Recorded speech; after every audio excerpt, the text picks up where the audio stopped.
And we are live coming from you from where?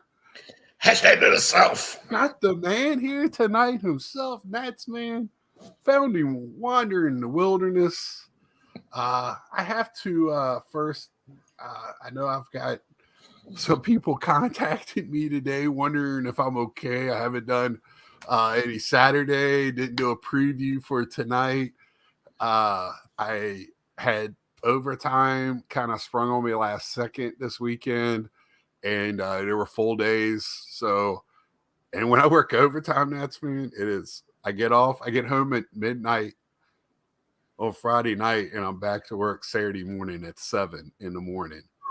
Yeah. So, and then this morning I went in at 6 to get it over with, and we ended up working full days. So, Well, hell, about college, about college. I said earlier, and I got to thinking about it. Now it's like, well, shit, I ain't got to get no hotel room in Greensboro. I'm just gonna call Scott and say, hey, it's snowing. I need a place to stay.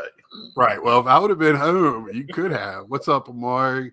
Hey, I got an inflatable or a nice couch, whatever. I'll take the couch, baby.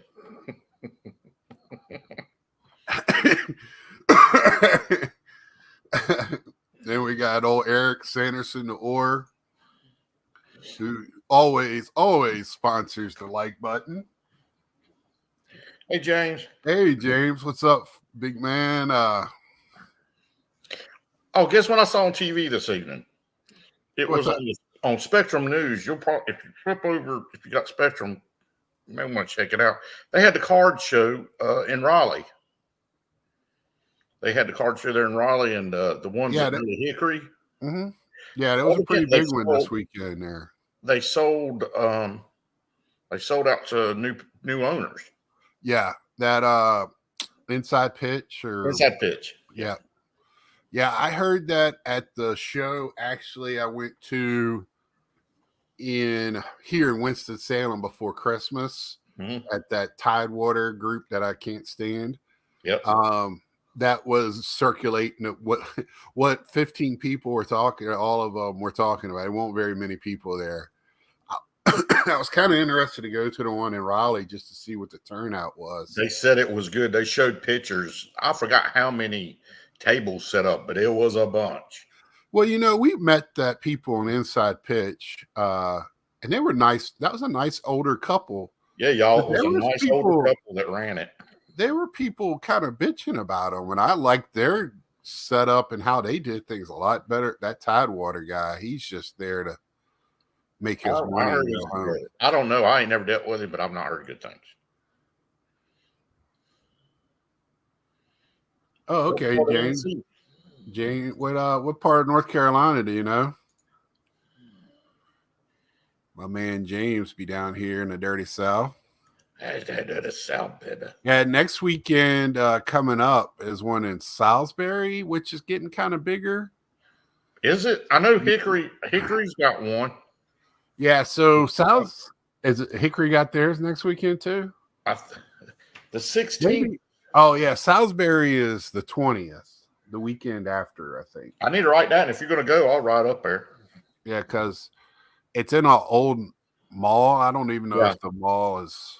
Yeah, it's actually kind of nice. The county and the city's put money into it. Uh-huh. So it's not run down or anything. They use it for like a convention center kind of deal. Okay, because it's a pretty big show from what, not big, but for a small growing show. Yeah, like the area that it's in. Right. Because if y'all don't realize, a lot of y'all don't realize, but Salisbury is between Winston and Charlotte, one of the bigger cities, right, up the 85 corridor, other than Concord. Right. And just to let people know, and I know usually I put the invite out to the guys. I haven't talked to anybody this weekend.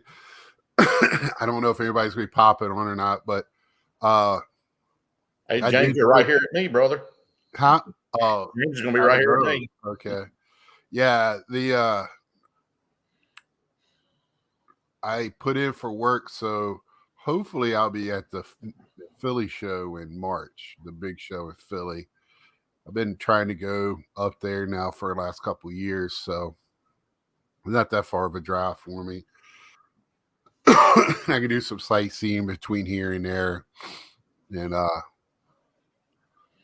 check that show out, see what the big hoopla is for that. I know it's a lot of the same people that is at Chantilly. I just want to kind of check it out, see how much close. I know it's the same people that run it. I wonder, do they rotate their national, the ones that are in Chantilly, don't bring the Redskins and National or stuff, and they all go to Philadelphia teams? I from what Mike and Ed and Reese and and Ray, it's pretty heavy, Philadelphia stuff there. If you, but I would imagine it's probably a lot of whole northeastern stuff. So for being a Mets guy, I just want to see what they have. I'm not taking a bank of money. I'm just going up there, check it out as a tourist and check, see what they have. If I get something, I do, and if I don't, it's going to see friends. And I've never been to Philly outside of the airport, so I've driven through it and hated it.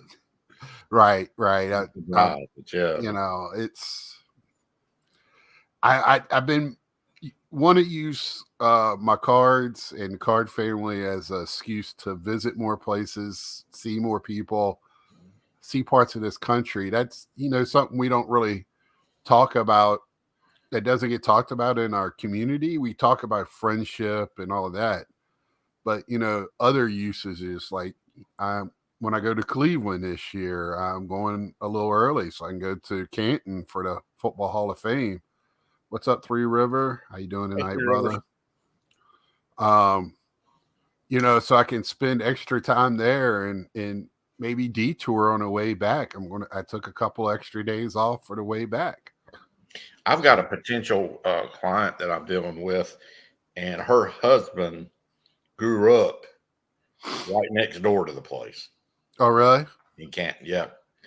Yeah, I mean, that's my thing. So, and in the fall, I also have my days off. I got my passport to go to Toronto for the expo up there. And, I don't know when I'll get back there. So I want to go to the Hockey Hall of Fame while I'm up there. So I'm going to take a couple of extra days off to do some touristy stuff up there. Football Hall of Fame is fun. They change it around every year, so it's something new. Hey, did you see where the I've never been to Three Rivers, so it's always going to be new when that happens.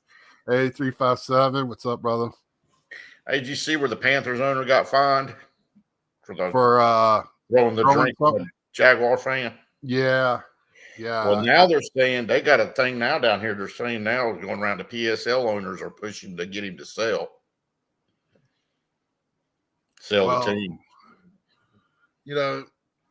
That's the one. Moving to this area, it's sad that the Panthers are that bad, but man, is it fun for an outsider to watch this area for that reason at the same time. Yeah, I'm not a Panther fan. I think it's hilarious. That owner or the you had a pretty good coach last year, interim coach that the team rallied around, played well at the end of the year with. You get rid of him to pick up the coach that lost in Indianapolis. Well, he lied to him too. My understanding was that after it was all said and done, the coach told him, said the new owner told him that he was in all likelihood going to be the head coach. Right. Well, here's my question, and I know, Nats, you're not in the hobby like you used to be, but I know you keep an eye on things. Mm-hmm. So we're getting down to the playoffs. We got one game tonight, Miami, Buffalo, which does have some. It seemed like every game today had some kind of impact on the playoff situation. For our hobby, does that make the hobby more people interested into the hobby, or is it just? I think it does for the regular hobby guy, because I think you're going to try and pick up. If you're a Miami fan, you're going to try and maybe pick up a Miami card of a certain player. Right. And I think that's the thing I've been noticing too. And I don't know, I see a lot of content folks like yourself and others who, are like, you don't necessarily always have to get a wide receiver. You don't necessarily always have to get a quarterback. Right. There's other players that you like get their cards. And I'm seeing that a lot. Like the local shop, they've got a lot of lineman cards that are, he's saying, that are moving. He says it's not your typical players. So yeah, I think if you're a real fan and you're in the hobby, you'll do it for your collection, I think. Yeah, because my one of my good friends in a hobby, a friend to our channel, Victor, put out one this weekend about rethinking how you collect what you love type of deal. Mhm. What you like. It's pretty much our hobby mainstay. If you're gonna, even if you're selling the flip, if you're stuck with it, you better off buying something you like. Mhm. So that way you're happy with it. But he took it on as, again, a little bit like what you're leaning to was like, I don't not everybody necessarily buys for the sense of selling later. Right. Selling to me is a brand new thing. I mean, yeah, I've done it a little bit here in the last 4 years, but to me, that was my collection. You might trade, right? Mm-hmm. But you wouldn't necessarily. Selling was like the guy at the card shop. Well, and something about like you said, I'm not as active as I was because I dialed down what I was doing and got more selective. Mm-hmm. And what I'm doing is, I find it kind of funny. I'm going about like when I was a kid collecting. Mm-hmm. I was very specific about certain genres. Right. Yep. I wanted my baseball. I didn't want all of baseball. I wanted certain baseball. That's like it is now. I have certain football. It's got to be my Redskins from the 80s. That's my collection on that. And then like going back to Star Wars, going to Star Trek, that's new for me. Other than sports stuff too, because I got the ET Superman. Right. And I'm getting more and more. I still like my sports, and I'm Yeah. trying to really Open myself up. Yeah, and the non-sports is where I'm going. Well, like James said, the only cards people care about is QB. Mm-hmm. Well, that's 100%, James, because the league is QB. The MVP might as well be the number one QB in the league because that's all anybody talks about. I didn't hear anybody really talk about Tyreek Hill or any of the great defensive players. It's a or any other wide receiver. They're talking about the quarterbacks, and we're gonna watch the draft. The first 2 picks are going to be quarterbacks. The same the same teams will be drafting quarterbacks every other year because nobody gives anybody a chance or builds it. You got the number 1 pick for a reason because your team is bad and you get a quarterback thinking he's going to turn around a whole team. Do you know the odds, or does anybody out there figure what the odds are that the number 1 draft pick being a quarterback? How many of them actually? Well, see, it's relatively a new. Usually, they're in the lower rank. It's a new phenomenon in us as adults. Nats, man. When it used to be, because I brought this up. I was on JD's channel a few weeks ago, which we're going to get to JD here in a minute too. A good friend of ours. Super good people. Here, this is what I'm getting to, Battery. Thank you for the gift. That was awesome. Very original. And this guy, please, I put a link on his video, and I'll put one probably on this one. Y'all need to check him out. He's got an awesome channel. Thank you again, Battery, for that. It really brightened up my day. A couple of days. It had me giggling going back to it. But the quarterback phenomenon, they would always go running back or, but it's such a pass happy league now where, your quarterback left tackle, wide receiver, tight end, rush end, and your cornerbacks are the main guys. Yeah, and see, that's what I'm going to get to. Three River, great. I'm not convinced the Bears will take QB with our first overall pick this year. They say they want to move on from him, and I don't understand why. Because if you got the first pick, you already have a great wide receiver. You pick up Marvin Harrison from Ohio State, who's just phenomenal. You put him on the other side, and you have another early first-round draft pick to build on. You instantly make Justin Fields a very good quarterback. You just made him better. I mean, what have they been saying about Brock Purdy? Brock Purdy's not a good quarterback. It's his system and the players around him. So if you do that with Justin Fields, and guess what? All you guys that own Justin Fields rookie cards are going to be loving life because he is going to, that would make him better.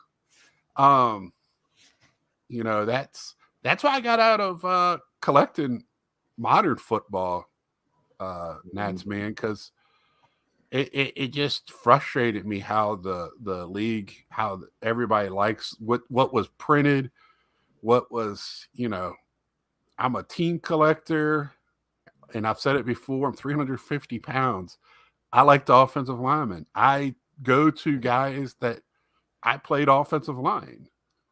So I like offensive linemen. I collect them. I'm a collector first. And I didn't like how they do things. So in baseball, by the end of the year, I'm going to get every player for the Mets, right, that played a half of inning, saw a pitch. They'll be on a card somewhere.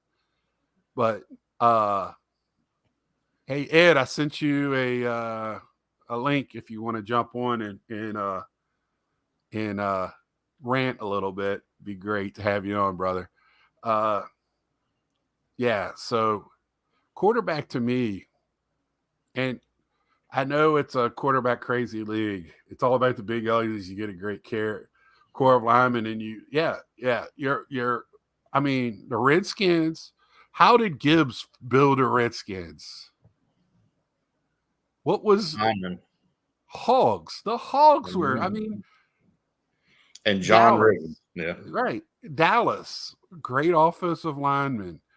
Even the Steelers' great days. They're talking about the Iron Curtain, their defense, but their offensive line was awesome those days. They had Pro Bowlers, which gave them a good quarterback, which gave them Lynn Swann, right. And their quarterback was you want to talk about somebody that was lucky to be in the right system at the right time, was Terry Bradshaw. Yeah, especially when he played backup to what's his name from Duck Dynasty in college. Right. Yeah. The only reason he got to start was because he quit college. Yep. Gary, yes, Natsman is back tonight. Yep. We found him wandering the streets, so he got him back. Yeah, so but you know, it's just how it is in you know, and I mean baseball is not much better. Everybody, the girls love the long ball. Maddox said it back in the day. Much ain't changed with that. When you collect baseball, the guys that hit the home runs, not all guys for some reason. That's like Batman said. What's that? It's like Batman said, chicks dig the car. Yeah. You know, not it, but you know, that this week I was sitting there thinking today. So in football, you know, they got 14 teams in the playoffs. That really stretches how many teams get to be now. Maybe we're on a national stage as much this year, but next week their games will be nationally. You know, you're going to have 2 games on Saturday, 2 games on Sunday, right? Mm-hmm. So everybody will get to see them without any overlap, no interruptions. You know, maybe not everybody that's seen, you know, Jacksonville's quarterback or, you know. Well, you brought up the Bears. That's interesting. I didn't realize it. I'm looking at it, but I knew the Bears had the first pick with that trade from Carolina. I didn't realize they've got 2 top 10 picks. Yes. They could. they can make a big difference in this. That's why I think you gotta hedge your bets on the guy that's the athlete, the wide receiver at Ohio State. There's not much of a learning curve. I mean, you could teach him the route. He already knows the route tree. You just got to learn your system. And then he could be an instant impact. And then there's some great left tackles in this draft this year. There is probably a generational talent at tight end from Georgia with his potential. Battery could probably talk more and more on that. I mean, they got a chance to really do something, and if they really want to, hey, highest bidder can get the first pick, and we're gonna rake in some picks, more picks if they want to. Yeah, they have, because everybody's really high on that guy, the quarterback from USC. Mm-hmm. Which you got to get his dad with them in that deal. So good luck with that. And then you're gonna the UNC quarterback. Everybody's he's the number 2 guy. So, and here's the funny thing: Washington has a number 2 pick, looking at the UNC quarterback to take over for the other UNC quarterback they have right now. I don't know about the command. I don't know about Washington picking a quarterback because they got a regime change coming. Mm-hmm. You don't know who's going to be in charge, what they're going to do. I don't know if they want to invest that kind of money in a young player, young quarterback like that, and not have leadership and a coach or manager. You know what I'm saying? I don't know. But I'm telling you, boys, if y'all ain't seen my boy from Chapel Hill play. He should have got he was in the Heisman running talks for every year he played. Well, when you lose to Virginia, that's not a good. Yeah, but that's the offensive line. Carolina's offensive line's like the Smurfs. Make people laugh on that. Dress up blue and white and make people laugh on Saturday mornings. That's coming from a Carolina fan. I'm an App State football guy, but App State. App State was the only team to beat JMU in the regular season. So, it's going to be interesting. I'm a baseball guy first, but of course, I'm not blind to the other sports. Sheesh. I do pick up some football. I tend to stick only modern players. I pick up like Zach Martin, Micah Parsons, Bland at defensive back, of course, Diggs. But I'm like you, man. I want my 70s Cowboys, man. I don't know if you saw the comic book I picked up at the show before Christmas, but Tom Landry comic book. My cousin had it. I remember that. My cousin Ricky had it. I need to tell him that. He's my favorite Cowboy, Tom Landry. And that's where I'm at in football. I'm very, I always say I wish I was focused on baseball like I am football and hockey, where, but in baseball now, I kind of come to the conclusion with the Mets. I'm only really collecting hardcore for like David Wright, guys that have already played, because I brought this up before, how, you pick up a guy in a state of any sport, they don't stay with the team. So it's kind of tough. I have a team collector or a player collector sometimes. Right. And I love teams, but I love players within that team. So after I look back, even if David Wright played the whole time with the Mets, but I like Howard Johnson. He didn't play the whole time with the Mets. He played a small, but I try to pick Mike Piazza. I try to pick up Mets cards of those guys. I got to pick up, I'm going to part of my soul is going to die when I get Soto's Yankee card, right? Part of my soul is actually going to die. I'm not doing it. Unless I get a pack or somebody sent it to me because how much they know I hate the Yankees and it's a joke. I'm not doing it. Me and my dad talked about it today. We don't talk collective. We talk baseball on our show today. And both of our hearts, because we love Soto, that was the one team that was like anywhere. Like, I can't stand the Dodgers either, but at least, man, anywhere but the Yankees. Just anywhere. I guess he wants a Green Wagoneer. I don't know. I would have, well, James, and see, James is a huge Yankee fan. I have respect for Yankees, right? But like I always said, to have a white hat, you have to have a black hat, right? Mm-hmm. So and Razor Ramon, everybody likes the bad guy. I'll root for Soto, but I ain't rooting for the Yankees. Right. I mean, I like Derek Jeter. I used to, see how well he did. My dad loved Bernie Williams. Can't stand the Yankees. I love Don Mattingly. My dad loved Don Mattingly. He was a Braves fan, but he loved Don Mattingly. And that's why I got his rookie card over here. It was a card one got out of a pack that my dad bought. Mm-hmm. So yeah, I've got Yankees over here, Don Mattingly stuff. But I have Mattingly's. I have, you cannot not respect the lineage that the Yankees. If it wasn't for the Yankees, baseball wouldn't be what baseball is today. Oh yeah, I've said it before. Babe Ruth, Yankees, Mickey Mantle, just that lineage. They put baseball in the forefront. So baseball wouldn't be what it is today at all. So you got to respect that part of it, but that's it. Did you see where some of the Soto rookie cards are going up in price a little bit? Yeah, but I went to the card show before Christmas, and I was noticing that his cards wasn't as up as high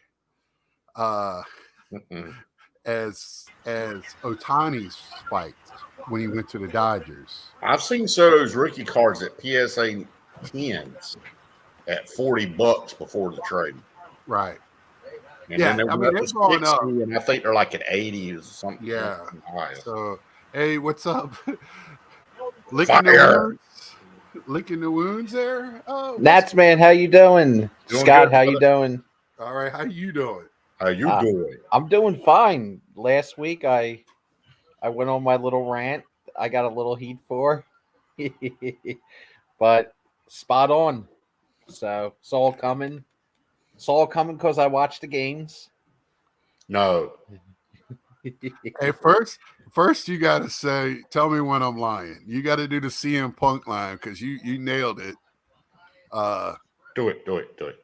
Tell me when I'm lying. That's right. Because I didn't think I was going to see that today. I thought the Eagles would buck up. Even though with Dallas winning their game and they really weren't playing for much, at the same time, you got to play like Dallas is going to lose. So I think I did exactly say G-men in a blowout. They're going to get destroyed. I asked you point blank what was going to happen. We cut you off because somebody made a comment, and then you wanted to finish your thought, and you told me straight up. Yeah, you said G-men in a blowout. So. And in our little group chat with Fabian, you reiterated that today. Oh yeah, I doubled and tripled down on that. So, hey, brother, what's your take on Soto? At going to the Yankees, being on the Yankees? Yeah, what do you think and then what do you think he'll do in the hobbies? I mean, I know you like UPCing, so.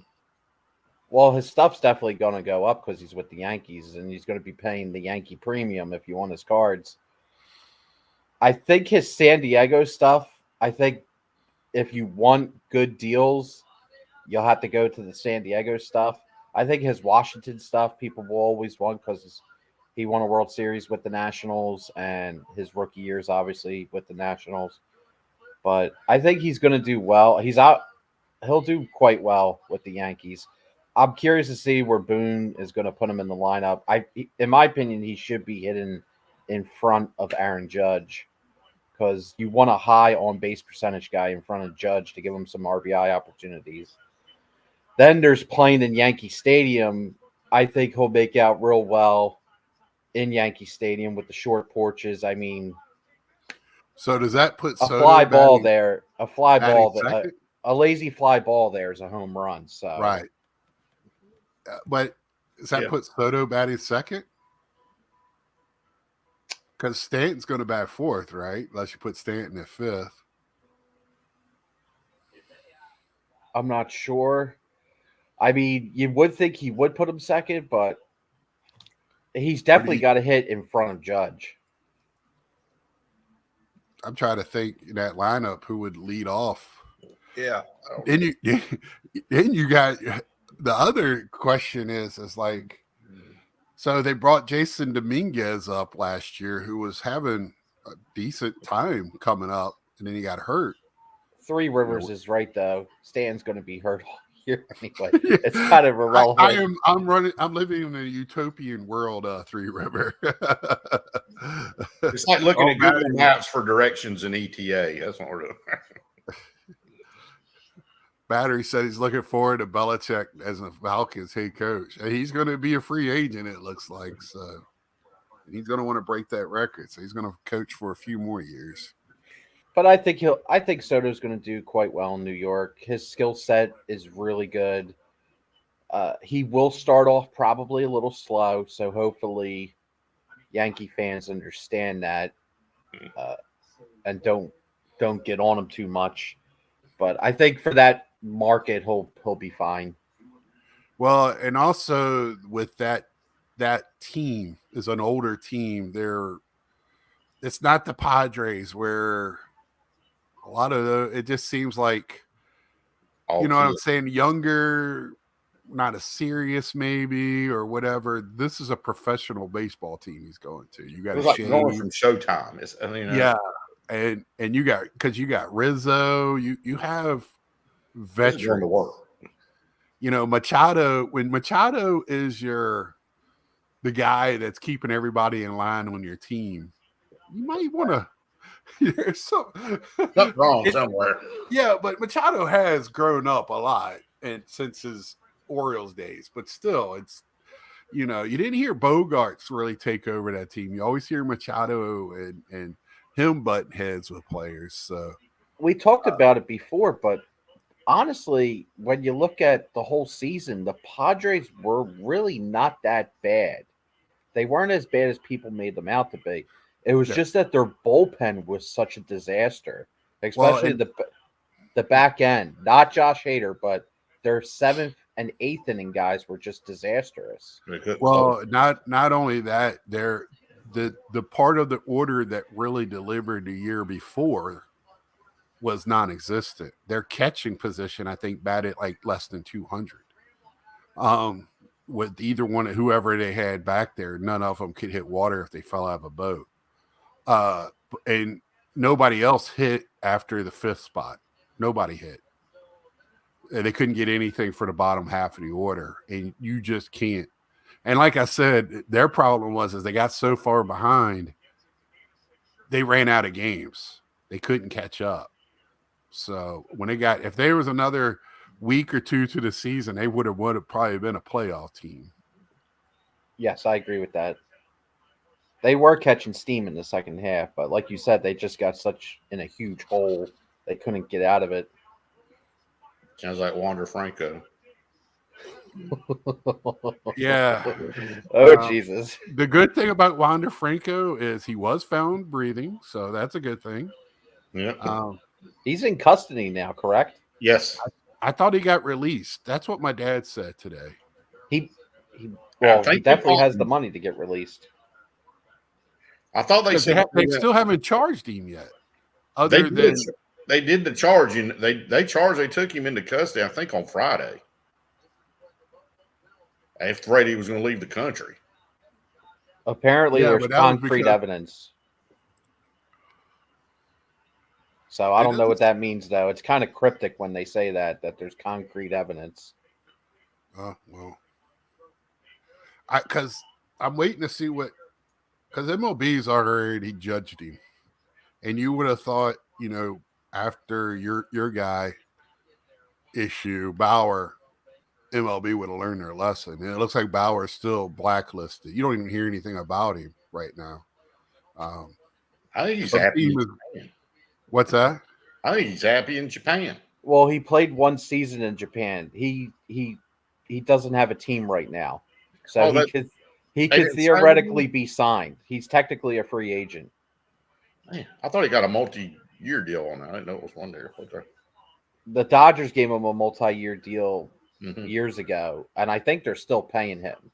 I'm pretty sure he's still being paid by the Dodgers this year, but he's technically a free agent right now.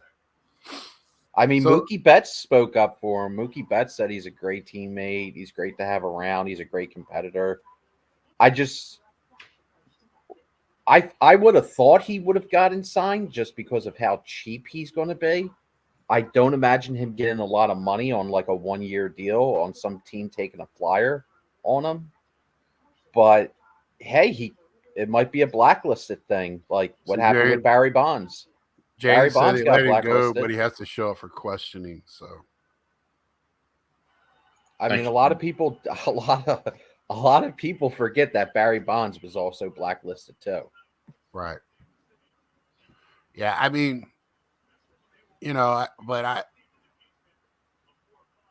Bauer would be. I wouldn't mind seeing him a Met. I think he would thrive in New York. Can you imagine him in New York? Jeez.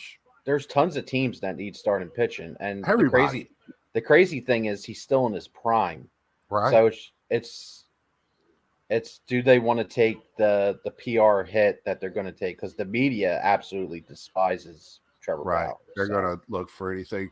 Well, it's that whole culture out there. We know. Here we go. And something we've been talking about this week in our group threads is how many guys do you think get in on the Hall of Fame ballot? None. Well, definitely one's getting in. Beltre's definitely going to get in. I think that's a lock. I really, really hope Todd Helton gets in. He missed by 8 votes, was it last year? Yeah, it was very close. I think it was under 10. Yeah. It was like like 2 percentage points. Like it was a hair. But so far he hasn't gained any new votes. Yeah, but it's only like 30% of the votes have been even. Yeah, but traditionally those votes, if you're going by the tracker, they always drop. Traditionally. Right. The percentages always drop. So I'm still optimistic. Todd Helton is a Hall of Famer. He should get in this year. He just barely missed last year, so you would think he would get in.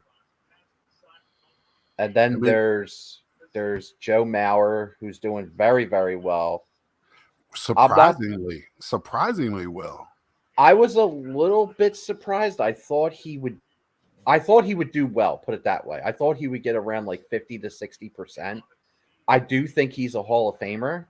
I didn't expect him to get the amount that he's getting right now, but I do believe he's a Hall of Famer. So you believe that Joe Mauer is a Hall of Famer? Yes. Yeah, I don't. But that's what's great about the Hall of this, because Baseball Hall of Fame is so hard in theory to get in. I still believe. I believe in a small hall. I do. But I don't want it so hard where it's impossible to get in. But I feel like if he would have stayed a catcher, he would be in, because your catching is a different monster than playing. But once he went to first, the numbers comparable to other first basemen are not there. That's where my issue is. And I know it's a numbers thing and all that crap, but and I'm not talking about WAR. I'm talking about just the numbers, basic numbers. So, but I would not be. I love Joe Mauer. I would be tickle pink if he gets in, just because of the person. I think it also is going to open the door. Well, I thought this already, because I do think Buster Posey is slightly better than Joe Mauer.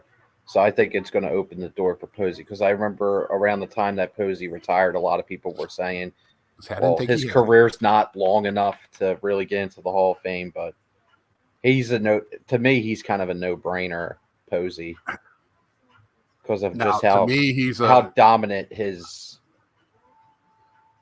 what's the word I'm looking for? Like he didn't have the longevity, but his peak was right. was dominant. I mean, for all around catching, he was probably number one, number two. Yachty was better defender, but I think hitting Buster was a better hitter.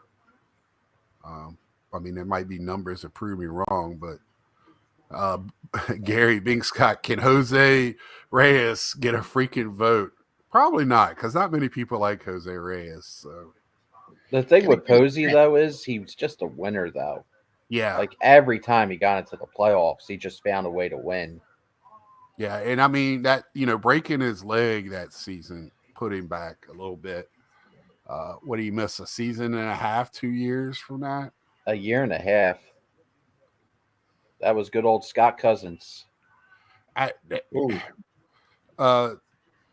Mink, I almost feel that way right now because of more and more because of David Ortiz, and I have not hid my on the original guys. Now the guys that got missed games because it was outlawed later, like A-Rod, but A-Rod's getting a lot of votes. And I'm like, for somebody,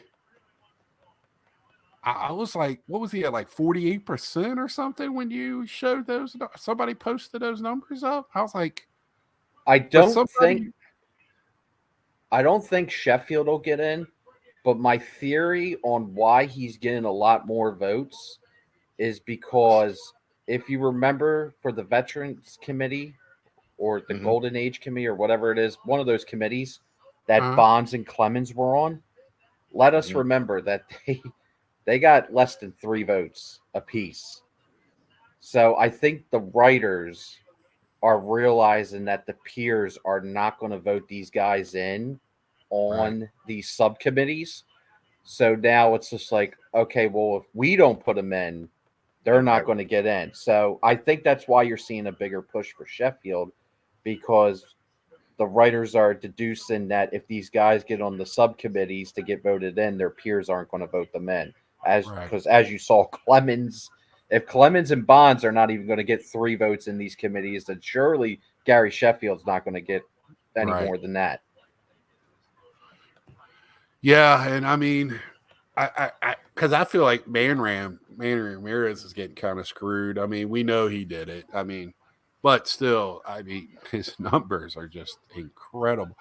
My whole thing is like, yes, steroids helped, but man, you still had to have the abilities to play the game without them, but it just kept you on the field longer. I think it added like I think a doctor said like 10 feet onto a fly ball, which a lot of deep fly balls to the track puts them in the seats. But I'm not trying to defend steroids by any means, but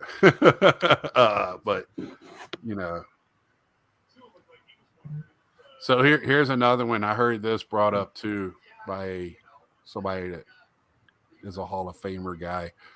If this is for you, if votes weren't made public until votes were all in, do you think it would change outcomes? I think all the votes should be public. It's ridiculous that it's not. It's 2024. Yeah, these votes should all be public.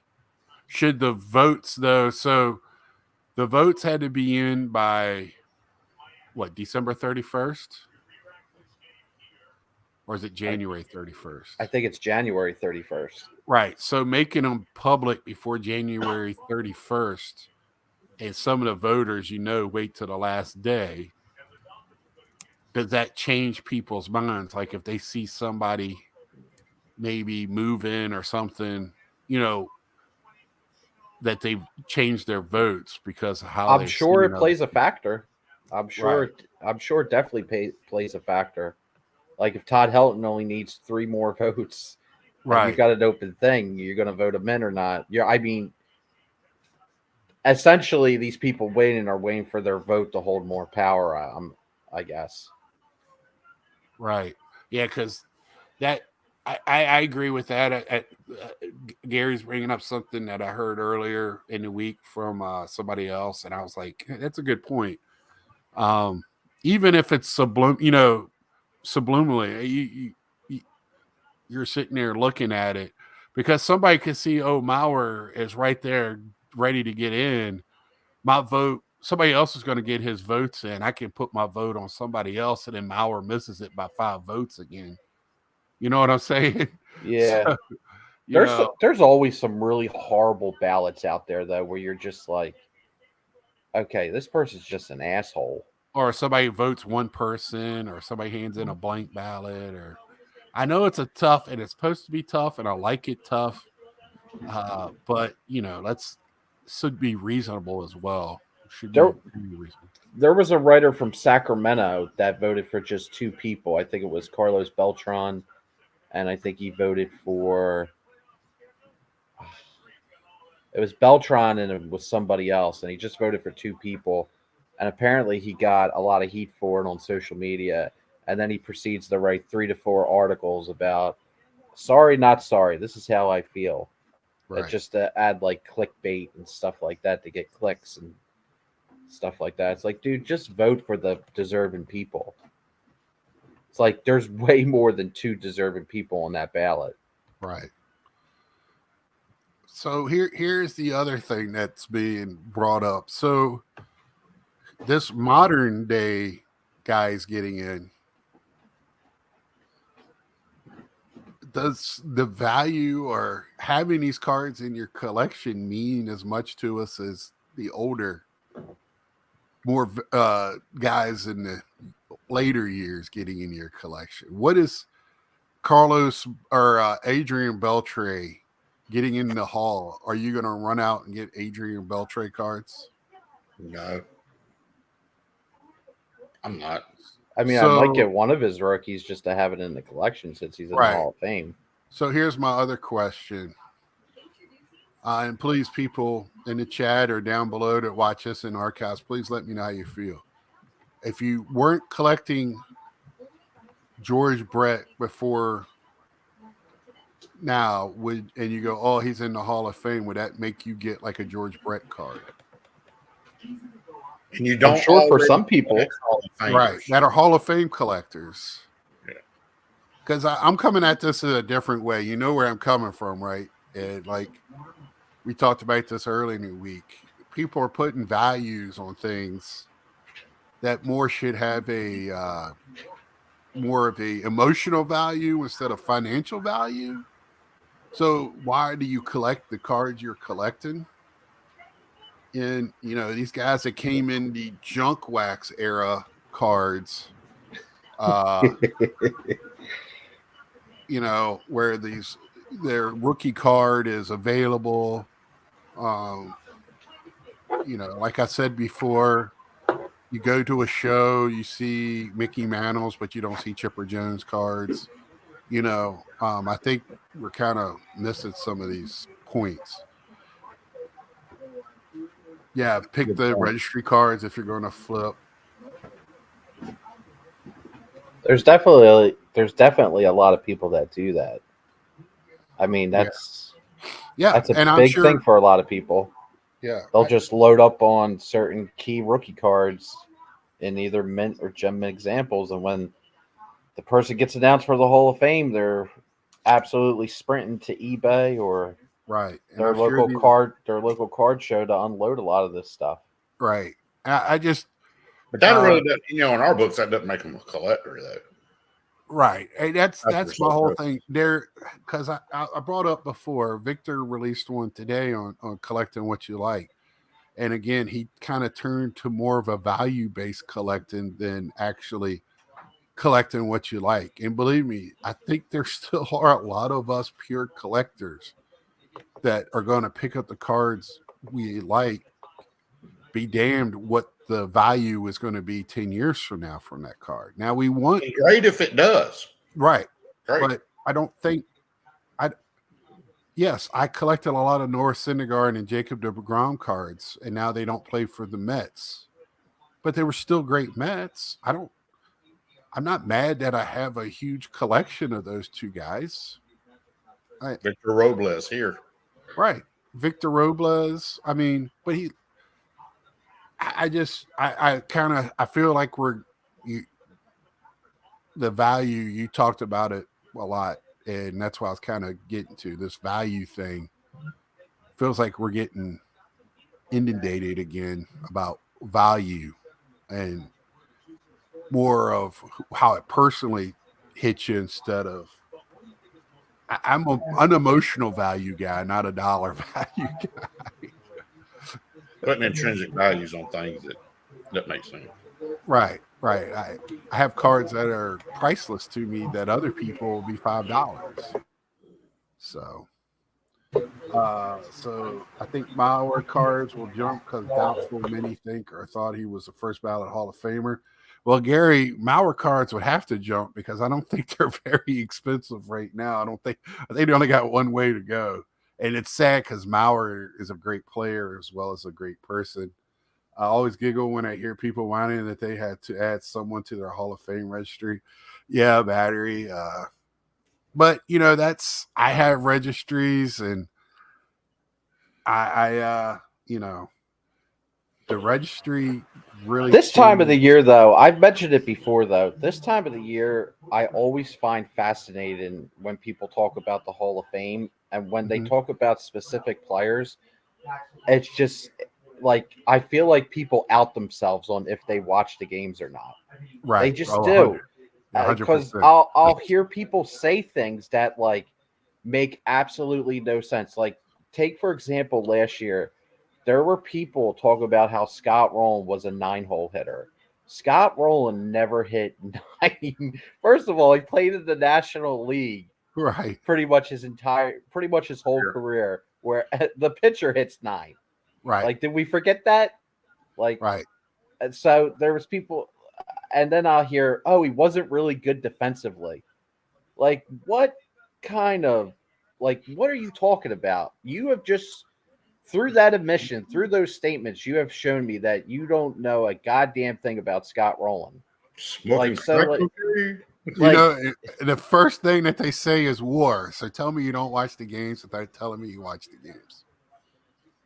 I'm sorry.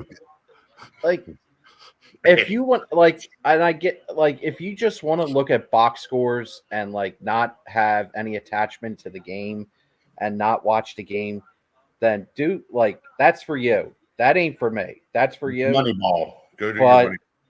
That the box score won't tell the whole story, though. It doesn't tell the whole story of the game.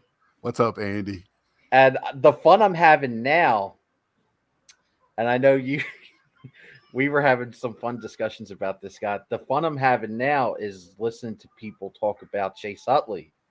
Yes. Because to me, I'm finding that hilarious that I'm hearing people say, how did he even get any votes? Right. Well, I'm like, well, okay. He's one of the best second basemen. Because I'm like, and then I'm thinking to myself, okay, well, you weren't watching the Phillies when Chase Utley was on the team. Because if you watched... you were watching the Phillies from that time. You know how dominant he was. I am not a Chase Utley fan, but my gosh, do I not understand why he's there? I mean, and in the discussion, I mean, his defense is renowned. Even even if you're not a fan, you got to respect his defense. I mean, he was one of the best second basemen of his time. And he was one of the faces. I would say he's the best second baseman of his era, easily. Yes. There's no one that comes close. I think you could have made the argument for Robinson Cano, but Cano got busted for PEDs twice. So it's not. So you got to take him out. Kind of run through second baseman, and I'm like, yeah, you're probably close. And here again, if you do bring up WAR, you cannot take a second baseman's WAR and compare it to a center fielder's WAR or somebody else's, or because second basemen are notoriously, they're not your home run hitter. They're not your, but Utley did it. He was just a balanced player. I mean, he had that it factor. I love talking about the it factor. To me, Hall of Famers need that it factor. There's something special about them. And it was something special about Utley when he was on it. He brought something special to the Dodgers when he went there. Oh, he was a monster. He was like the boogeyman for the Mets. I'm sure you know. He was the That's guy. Why I can't stand he was Utley. Baba Yaga. He was literally the boogeyman. Yeah. Even Yes, for the Braves too. I mean, just you know how many times the Mets drilled him, right? He And then leads the face league, that. doesn't he, National League, right? Didn't he get hit like 4 times or 5? Well, he's 8th all time in hit by pitches, which is pretty impressive. That's If we would have if the standards today for awards were used when he was playing more of the sabermetric side of things, he would have won a lot. He would have won a couple MVPs, especially between 2006 to 2010. I don't think he'll get in, but he'll eventually get. He won't get in on first. Oh no, he's not. I didn't expect him from his Hall of Fame candidacy. I did not expect him to get in on the first ballot. I thought he would actually be penalized by the New York media because of how combative he kind of was on the New York side of things. So I thought he would have got penalized that way. I expected him to get around 50 to 40%, and he's kind of right in that ballpark right now. I think he probably gets in not next year, but the third year.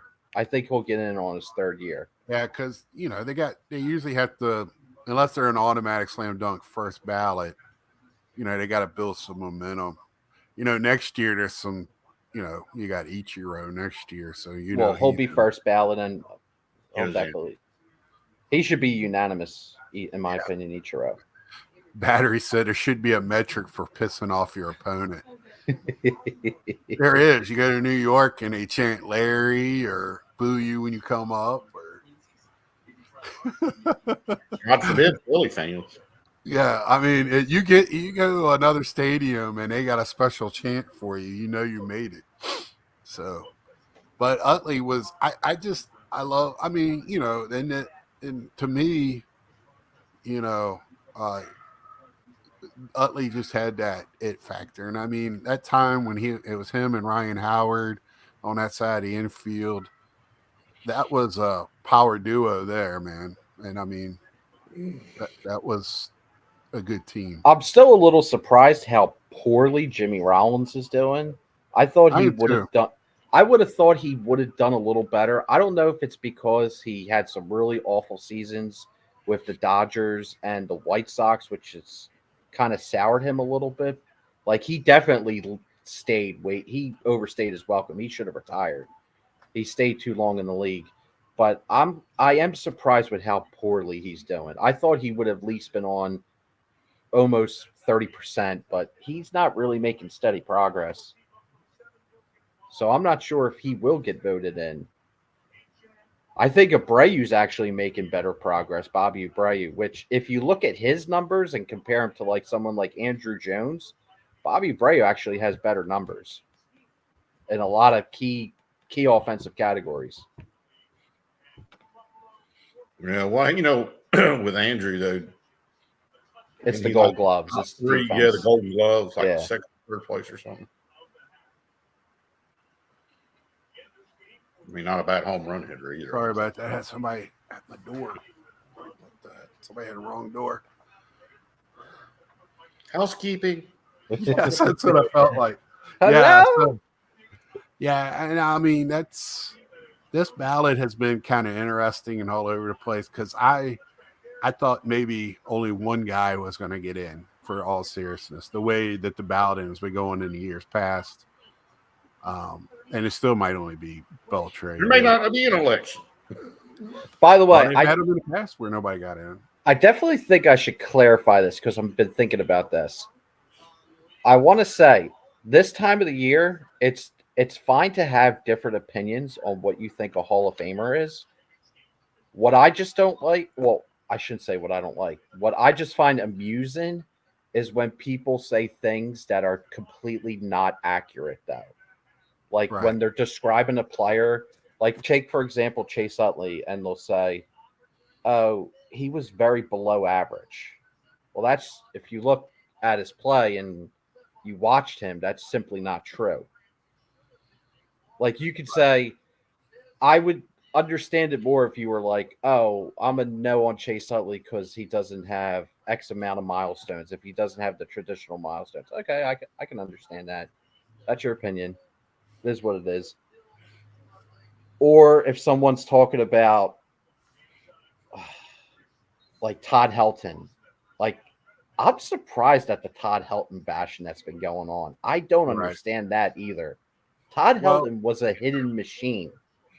I've been hearing a couple people make comments saying that Todd Helton was only good at Coors Field.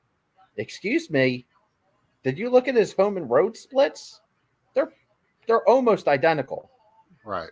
So let's watch some old Rockies games from the 90s and do a little scholarship there.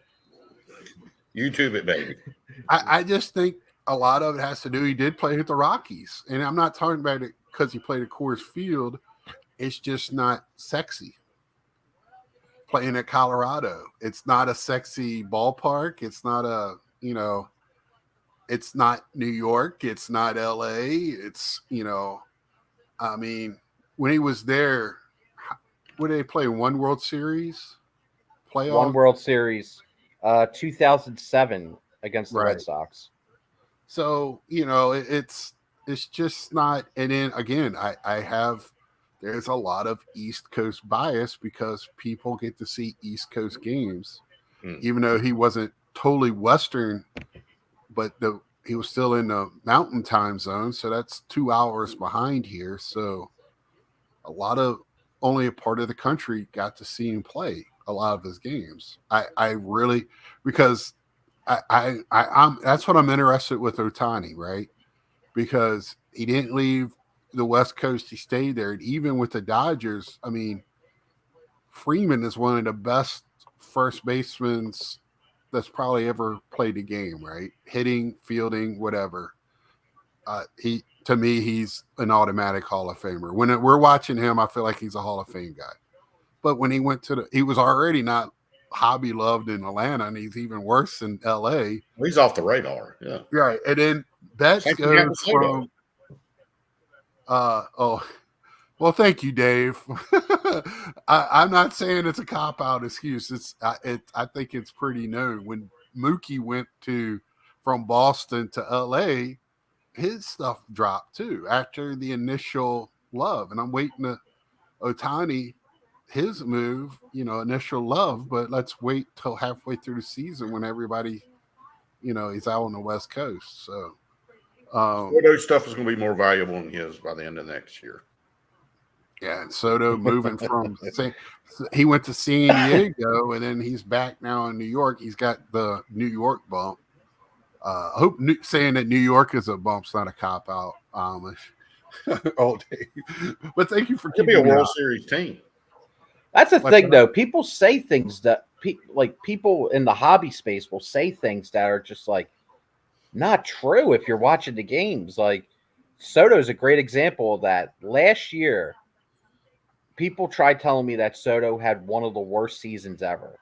That was simply not true. And then this year, he definitely struggled in San Diego. There's no bones about it. He struggled at Petco Park.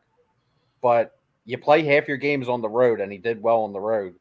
So he had a good season. He didn't have a bad season by any stretch of the imagination. But you would have second half, he was playing good everywhere. You would have thought he fucking hit below the Mendoza line, had 5 home runs. The biggest bust of all time, listening to some people talk about him. Good Lord. Yeah. And he made a gaff in the outfield. You would have thought that's the way his whole season went. Yeah. And I mean, I think a lot of people love to watch, he went from should have been the MVP of the World Series to going out there. And man, people are so ready to watch a great player just stumble. They want to see. They're going to pay more attention to that than if he had a great season. Yeah. Trey Turner at the first half of the year, people were dogging him too, but he came back in the second half. But people are still saying he had a terrible year. But, he had an insane second half, unreal second half. Unreal. Yeah. By the way, real quick, can we talk about Billy Wagner? Because he's another one. I hear people talk about Billy Wagner. And listen, I don't like Billy Wagner. I'm a Phillies fan, so you can tell it didn't end well. His tenure did not end well here. But he was very, very good, especially in the regular season.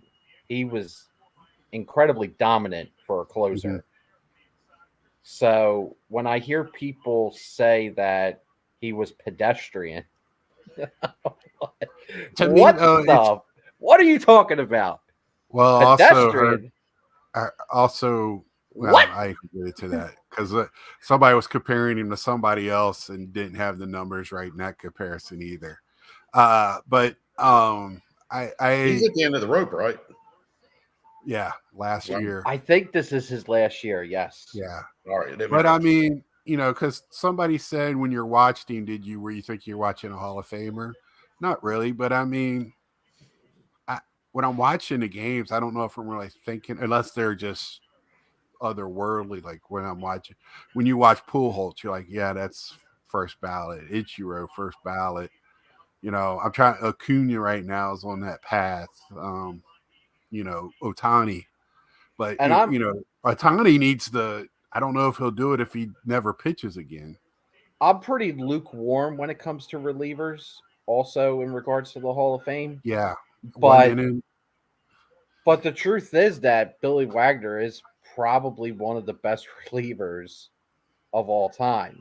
So Right. if you want to be more inclusive to have relief pitchers in there, he probably should be in the Hall of Fame then. Well, you can't. We have a trouble of putting everybody in this grouping of everybody's the same, no matter what position they played. Was he an elite at his position? It should be the way it looks like. Was he the top guy? That's how I No. try to view it. I always view it through that lens. I view it through the position that they're playing. Right. And then everybody I'll wants- look at them overall within baseball. Right. So that's kind of where you're at. You can't take, because I think that's what people are doing with Chase Utley. They're taking him at second base and want to put him with third baseman or whatever. So That's why I said yes to Mauer, because I'm like, well, Mauer played catcher. That's the most demanded position on the field. right. He had concussions because of catching. Yep. He was dominant though, so that's why I'm more of a. If he probably played first base his entire career, then I'm probably a no on him. Right. But since he played catcher, I'm more willing to say yes. Yeah, I love him and I hope he gets in. But I can understand if he doesn't. Somebody's asking you about Jim Edmonds. He certainly deserved to be on the ballot longer than 1 year. I'll say that. Right. Jim Edmonds was a hell of a center fielder. Really worked his ass off to be really good at his position.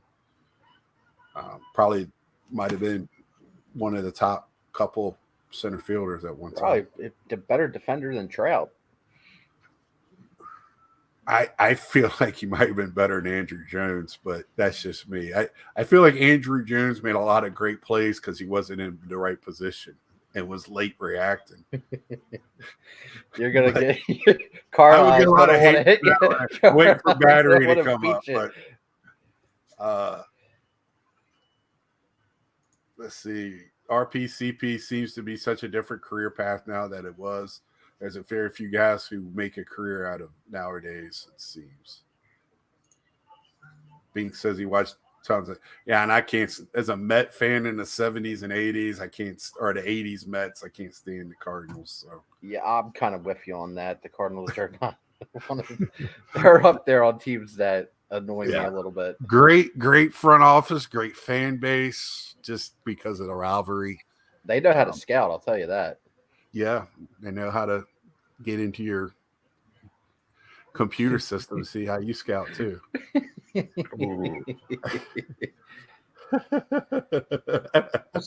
Here or here. Right.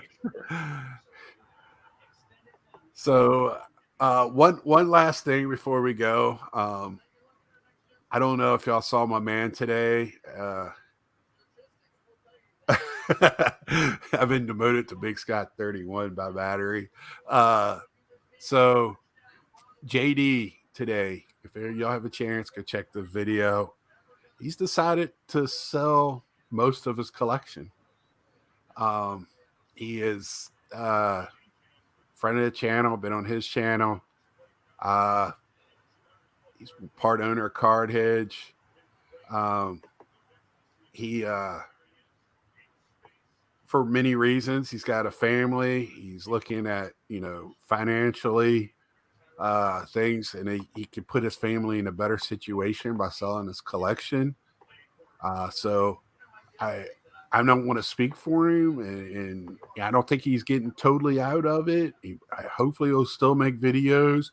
He said he's still going to buy, but like Natsman said earlier, he's very, very picky on what he'll be looking for in the future, and it's very interesting. He said he's got 4 kids, and he's loaded with kids' clothes, and he's selling them on eBay. Hey, man, everybody has a hustle, and I can't. Do what you got to do. Yeah, JD, he is an eBay seller, but he's selling his whole shooting. He's going to keep some things that mean something to him. So if y'all don't mind, go check his video out. I'm seeing, we're starting to see more and more of this in the last year for different reasons. Natsman took a step back and rethought some things himself, and I'm trying to get rid of a large portion of my collection, but that still means I'll still have a large portion of a collection because I have not very big, but I have a bigger collection. It was very interesting watch. It's only 8 or 9 minutes long, and just to get somebody's thoughts. And I've been talking about collecting on a budget, and these are the type of topics that we don't really talk about a lot in this hobby. And I think we need to bring more of this to the forefront of the reality that this is a hobby. It is not our life. It's part of our lives, and we have to take care of our responsibilities first to have this. So I just want to end it on that and have people not on a downer, but I just wanted to bring that to the forefront. I'm glad. Natsman, thank you so much for coming on. People always asking, seeing where you're at. Love to have Natsman always invited to this channel.